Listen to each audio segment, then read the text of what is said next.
Hey guys, it's me, Renz. At tatalakayin natin ang talambuhay ni John Mar Villaluna. Ito ang kanyang litrato.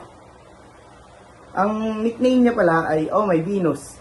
Siya ang sikat na kapitan ng Blacklist International at itinuturing na isa sa pinaka magaling na manlalaro sa Mobile Legends bang sa buong mundo.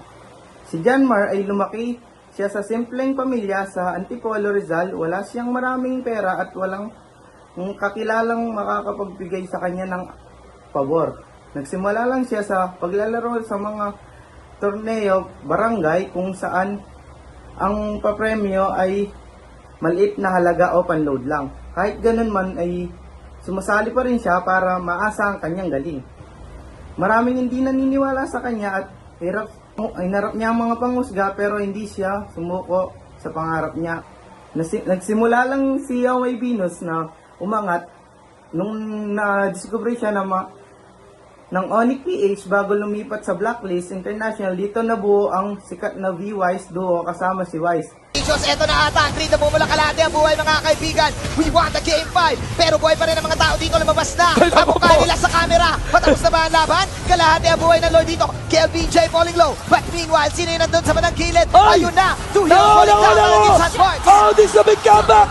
Butas na mga kaibigan, si Pusa kinalaman ng Tidek. Dalawa pa triple kill at Lucky by Dilar. And now there's only just one. Renzo pala natin sila tapusan. Hinihila pa balik ng manok na pula. Yung base! Yung base!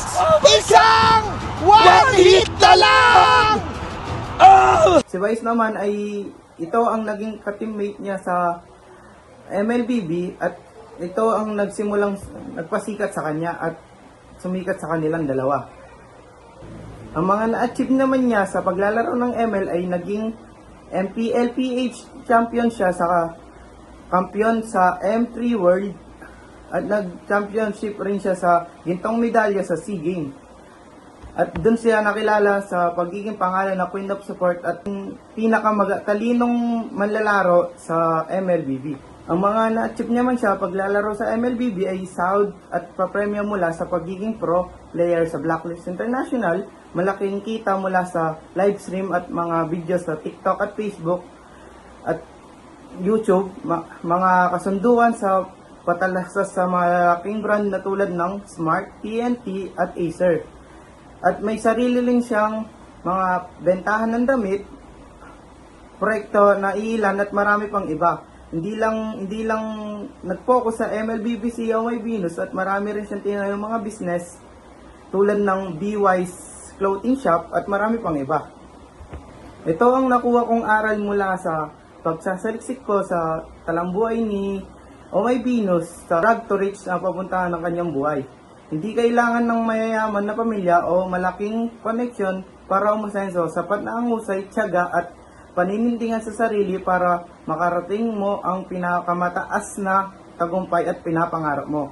Walang adlang kung matyaga ka lang. Yun yung tutunan ko kay Oh My Venus. Kung nagustuhan mo ang aking video, mag-like, share, subscribe.